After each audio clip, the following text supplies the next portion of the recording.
Dios. Ahora vamos a dar inicio con lo que vendrá siendo un himnario de gloria. Entonces, este himnario, como ya ustedes saben, he empezado con unos cuantos videos, con algunas músicas, y en verdad no importa que me haya aceptado con derecho de autor ni nada de eso. Eso no importa. Lo importante es que el mensaje llegue. Pero esta vez me he sentido, ¿sabes? Cantarlo con mi propia voz y del himnario también. Así que un himno que yo me sé, no voy a decir que tan, pero me defiendo más o menos en él. Y vendría siendo el himnario 53 en la cruz. Y dice así. Me hirió el pecado, fui a Jesús, mostré mi dolor. Perdido, errante, vi su luz, bendíjome en su amor. En la cruz, en la cruz, en la cruz, yo primero vi la luz. Y las manchas de mi alma lloraba, ay lloraba, fue allí por fe, lo vi a Jesús y siempre feliz con él seré. Escuche, sobre una cruz, mi buen Señor, su sangre derramó por este pobre pecador, a quien nací salvo. En la cruz, en la cruz, en la cruz, yo primero vi la luz, y las manchas de mi alma lloraba, ay lloraba, fue allí por fe, doy a Jesús, y siempre feliz con él seré. Venció la muerte con poder, y al cielo se saltó. Confiar en él es mi placer, morir no temo yo. En la cruz, en la cruz, en la cruz, yo primero vi la luz, y las manchas de mi alma yo la ve, ay yo la ve, fue allí por fe, lo vi a Jesús, y siempre feliz con él seré. Aunque se fue, solo no estoy, mando al Consolador. Divino Espíritu que hoy me da perfecto amor. En la cruz, en la cruz, en la cruz, yo primero vi la luz, y las manchas de mi alma lloraba, ay lloraba,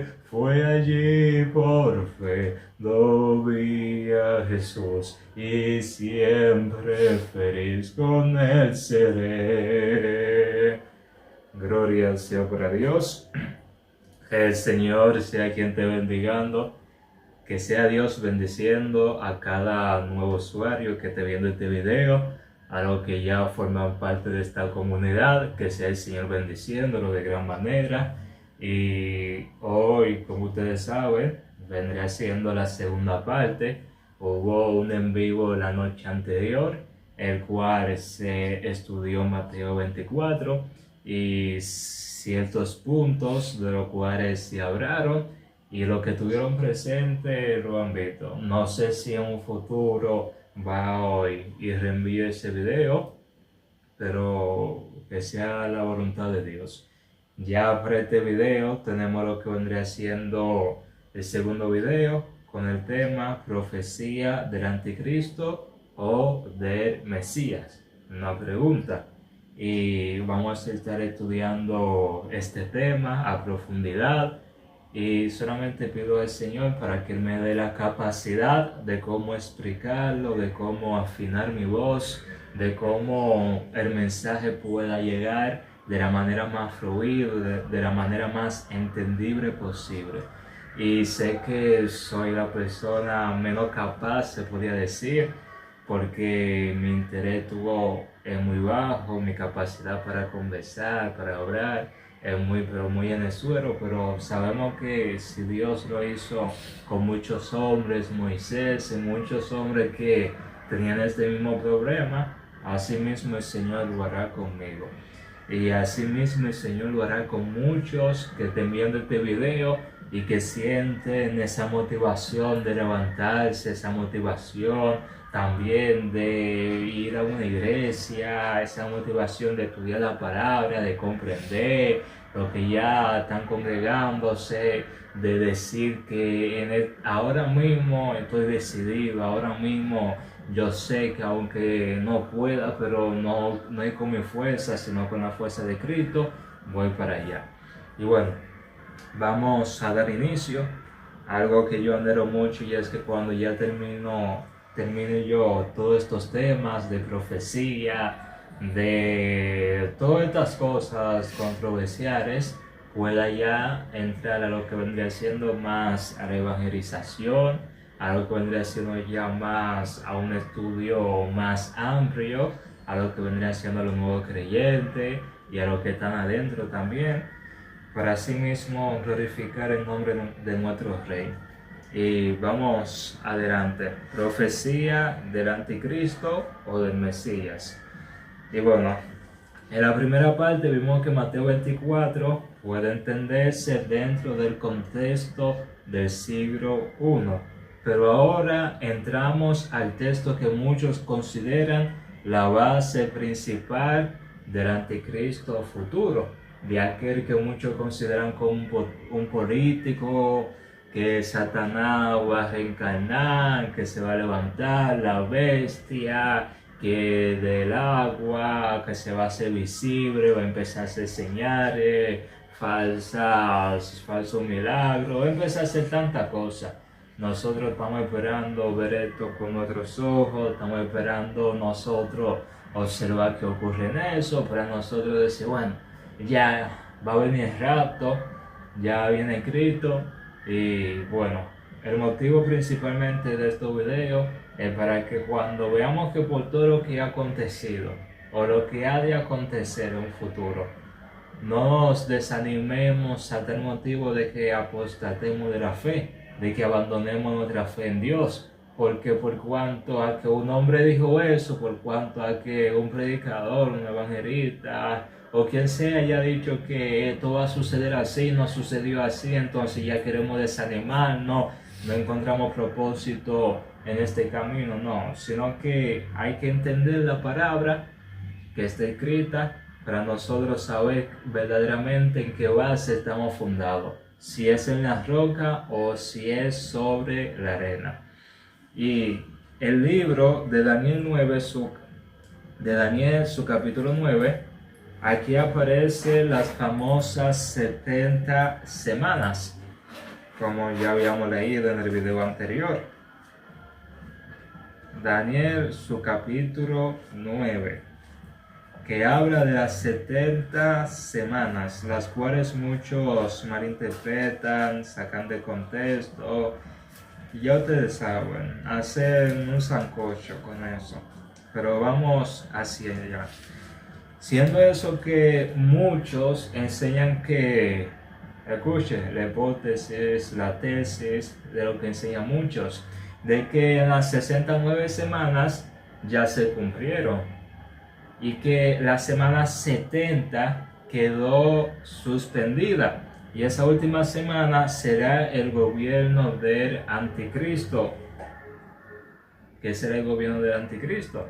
Que ya ocurrió en las 69 semanas, porque si leemos en el versículo Daniel, su capítulo 9, del versículo 26, o desde el versículo 20 hasta el 27, que habla de las 60 semanas, que habla de que será crucificado el Mesías, y ahí mismo el desolador, y al hombre no ver, digamos que no han visto literalmente a ese desolador, no han visto literalmente a un anticristo. Entonces le dan como una pausa, ¿verdad? A esa semana, una pausa, digamos que de 2000 años, de 3000 años, lo que sea que estén esperando. Le han dado una pausa, pero tan extensa como que nada, se frició el tiempo, se frició la profecía. Pero no, vemos que la Biblia muestra lo contrario de eso. Él dice eso en el texto. Vamos al contexto de Daniel, su capítulo 9. Siendo esto que Daniel está leyendo al profeta Jeremías y entiende que los 70 años de cautiverio están por cumplirse. Él ora por el pueblo, la ciudad y el santuario. Siendo esto que el ángel Gabriel le responde con una visión. Y viendo esto que las 70 semanas están determinadas sobre su pueblo, sobre el pueblo de Daniel. Siendo esto, y sobre tu santa ciudad, dice. Nota importante, la profecía es sobre el pueblo de Daniel, siendo esto Israel, tu ciudad, Jerusalén, no sobre el planeta entero. No se está hablando, digamos, que el planeta entero ni nada de eso, sino sobre Jerusalén. Vemos que en el capítulo 9 dice, el encabezado, oración de Daniel por su pueblo. Ahí vemos que hay un paréntesis, hace un énfasis a esto. No dice hay oración de Daniel por el mundo, oración de Daniel por el planeta, sino oración de Daniel por su pueblo. Y mediante esta oración se les responde. Mediante esta oración se les responde tanto para su pueblo y tanto al que ha de venir, que tanto sería para su pueblo como para el mundo entero. Pero la oración era para su pueblo.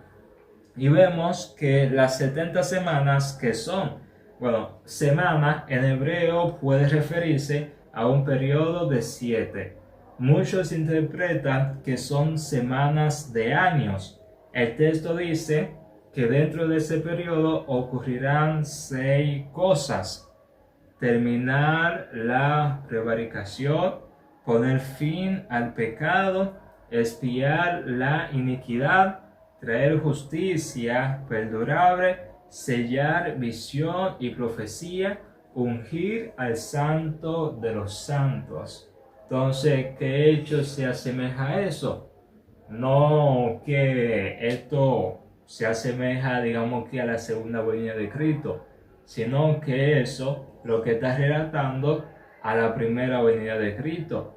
Esto relata lo que vendría siendo el tiempo que Jesucristo tuvo en la tierra, el tiempo también que vemos que fue juzgado, que fue crucificado, y el tiempo que también vemos que resucitó, y ahí mismo fue que se cumplió esta profecía. Siendo esto que terminó la prevaricación, terminó también el fin del pecado, ya nadie tenía que sacrificar, ir al templo, no, sino que ya mediante el perdón en Jesucristo todos podían encontrar la salvación, traer justicia perdurable, siendo esto que la justicia llegó con Jesucristo. Y aunque vimos que en los hechos de la época, del tiempo, han ocurrido muchas cosas, pero sabemos que el reino de Dios se ha levantado fuertemente aquí en esta tierra. Si estamos así como estamos hoy, como Jesús mismo dijo, es por falta de conocimiento. No es porque no tengamos conocimiento, sino por la falta de conocimiento. Es por eso que estamos así. Nada más. Y luego, la pregunta clave sería, ¿quién cumple esto? Y sabemos que es el Mesías, el que cumple todo lo que nosotros venimos diciendo. Siendo esto que el Mesías será cortado. Lo dice perfectamente en Daniel su capítulo 9, 26. Y después de las 72 semanas se quitará la vida al Mesías, mas no por sí, y el pueblo de un príncipe que ha de venir destruirá la ciudad y el santuario, y su fin será con inundación, y hasta el fin de la guerra durarán las devastaciones. Y yo no entiendo cómo las personas puedan confundir esto. No sé si es que están pensando o no están pensando, porque si piensan de que esto es un acontecimiento que ha de ocurrir en el futuro, entonces se está diciendo que cuando Jesucristo venga a un futuro, que Él será vencido y etcétera.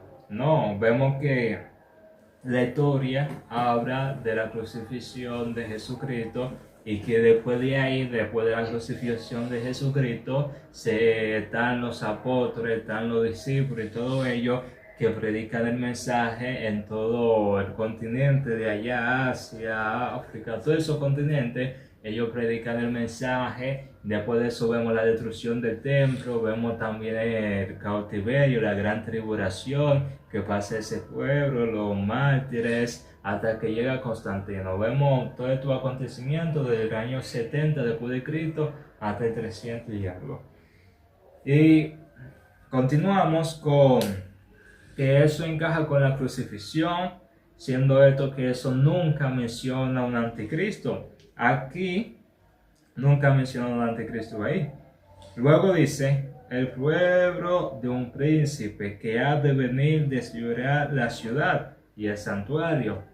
¿Y a quién se asemeja? ¿Quién destruyó Jerusalén? Vemos que es Roma en el año 70 después de Cristo, bajo el mando de Tito. Siendo esto que esta profecía se cumple después de la crucifixión. No hay que hubo un tiempo de pausa después de 1000 años, o después de un tiempo de que un futuro, no, sino que después del sacrificio vemos que aconteció el tiempo que el evangelio perduró, siendo esto que aún así había persecución, aún así la misma sinagoga, la misma iglesia, el mismo pueblo buscaba, apedreaba, pero aún así se seguía adelante hasta que hubo la destrucción y la conquista de parte de Roma. Y vemos que en el texto no dice que el príncipe sea el mismo Mesías. Dice que su pueblo destruirá la ciudad, siendo esto que nosotros debemos notar la separación que hay en el versículo 26, que habla primeramente del Mesías que será sacrificado, y luego habla de aquel príncipe que ha de venir para destruir. No diga que después del Mesías ser crucificado, ahí mismo vendrás, no, sino que se especifica bien.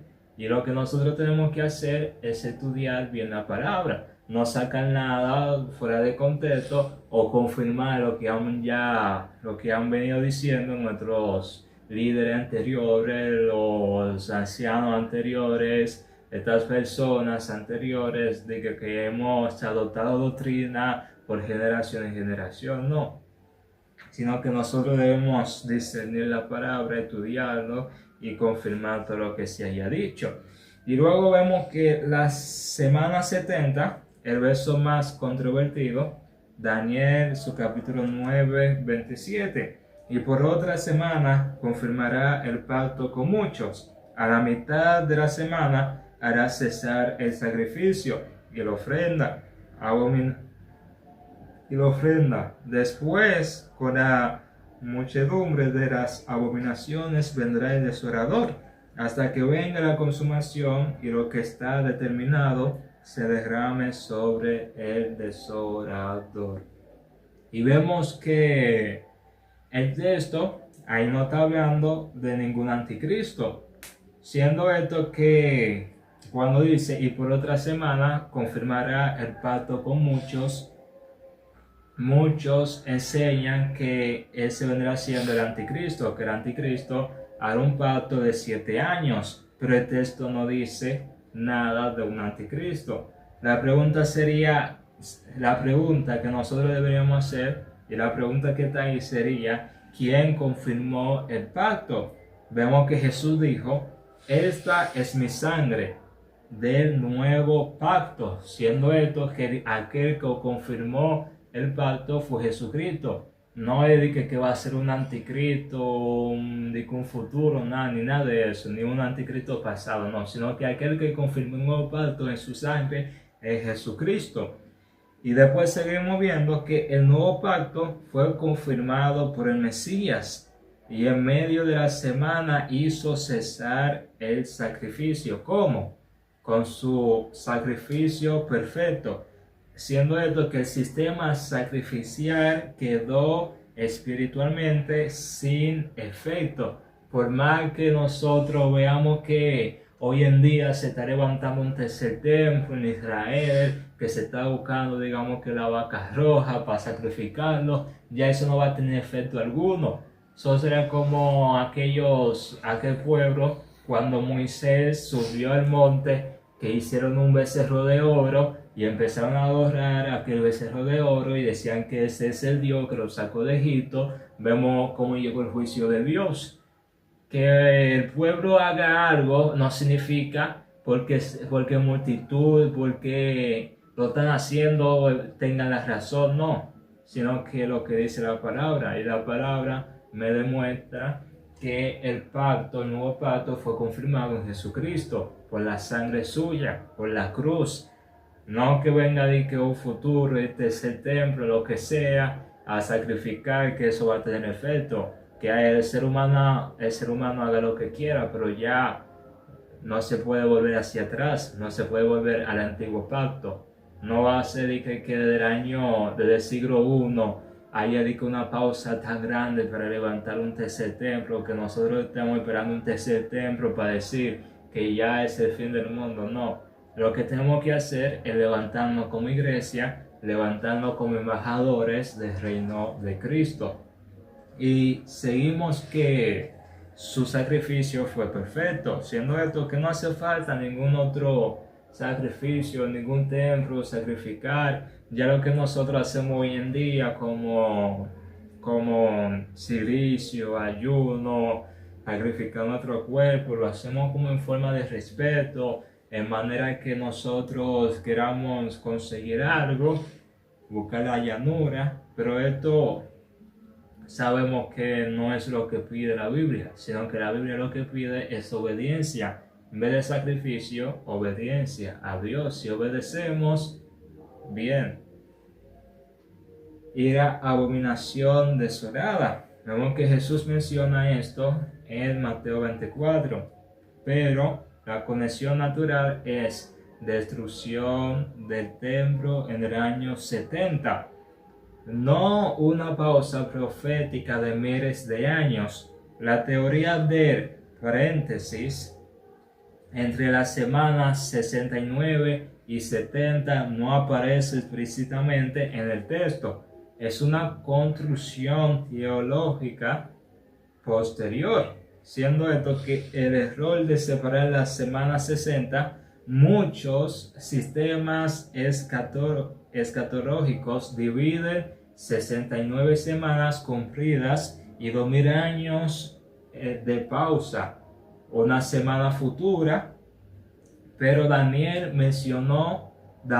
no mencionó ninguna pausa. Las 70 semanas están determinadas, no dice 69 ahora y una en el fin del mundo, no, eso no se menciona, sino que ya están determinadas. Y vemos que sigue, que esto tiene una conexión con Mateo 24, que Jesús conecta Daniel, la abominación y Jerusalén. Y luego dice, no pasará esta generación. Y algo que he notado mucho, y es que por el ser humano querer encajar los pasajes, querer encajar toda la Biblia, han desvariado la revelación mediante Jesucristo, porque sacan un contexto de otro versículo que no va hacia eso, porque saltan de un mensaje de aliento que le da un apóstol a alguien, a una iglesia, entonces ellos lo cogen directamente para ahí.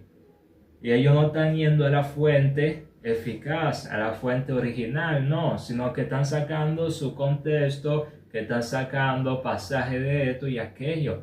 Y el motivo es que nosotros podamos ver eso, que podamos observar esto. que la palabra de Jesucristo no puede pasarse, no puede cogerse como que sin nada, porque si Jesucristo dice que no pasará esta generación, porque nosotros lo queremos coger como conforme a nosotros nos apetezca, como pasaba con el pueblo fariseo y los fariseos, que porque habían estudiado que venía el león de Judá, entonces pensaban que era un político que lo iba a levantar como Moisés a conquistar naciones, a entregarle toda la tierra, al ver que era un cordero.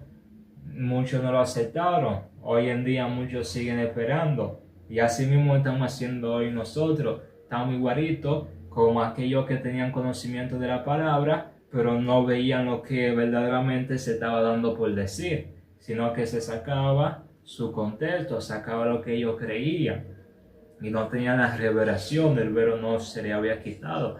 Y hoy en día tenemos la oportunidad para ver eso y muchas veces no lo queremos ver porque venimos ya desde hace mucho, desde nuestra fuente, gente que nos han enseñado y hemos quedado así.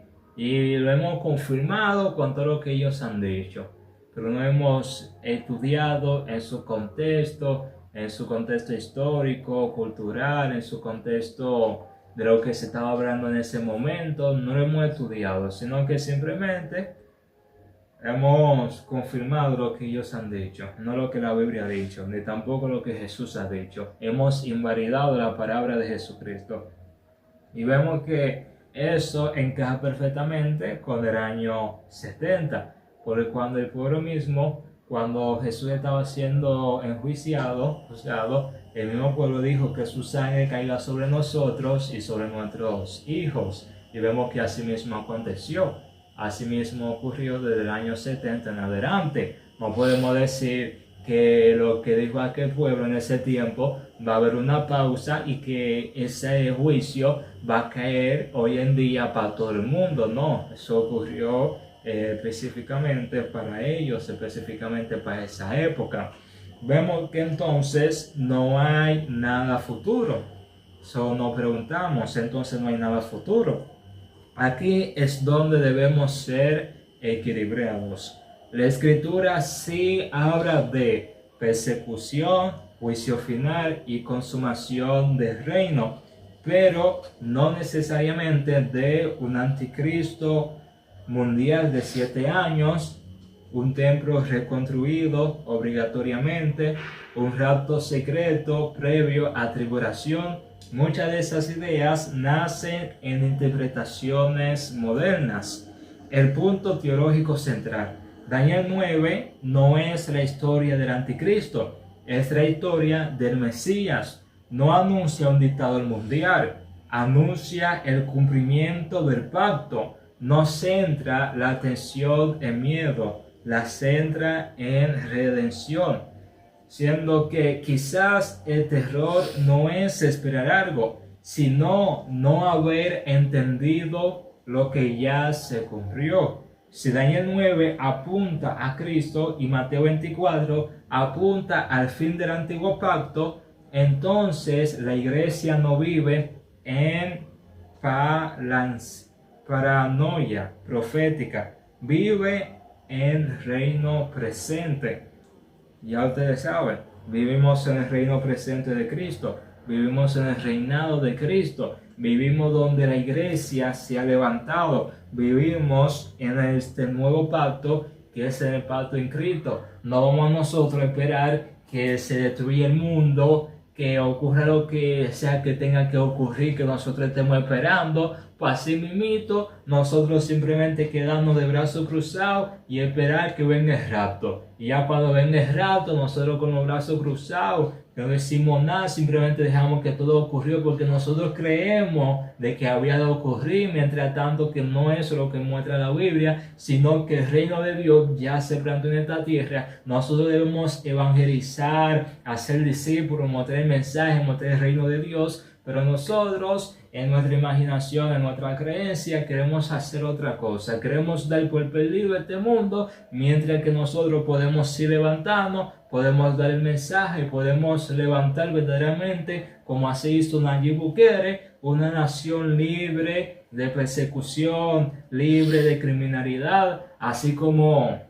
lo hizo Nayib Bukele. Pero nosotros no queremos hacer eso, queremos esperar que todo ocurra la destrucción, queremos esperar que todo termine para ser raptado y para dejar todo este mundo, como que si nosotros no tuviéramos ninguna responsabilidad con este, como que si nosotros no fuéramos de aquí, como que si esta carne simplemente es algo que nos está atando y ya. Y la cosa no es así, sino que debemos poder discernir la palabra, poder discernir el reino de Dios, poder discernir la voluntad del Padre y notar que el velo ya fue quitado para nosotros entender verdaderamente de que fuimos engañados por el adversario, fuimos engañados por el sistema y que debemos abrir nuestros ojos para empezar a proclamar verdaderamente el reino de Dios aquí en esta tierra. Ya el enemigo fue vencido en la cruz.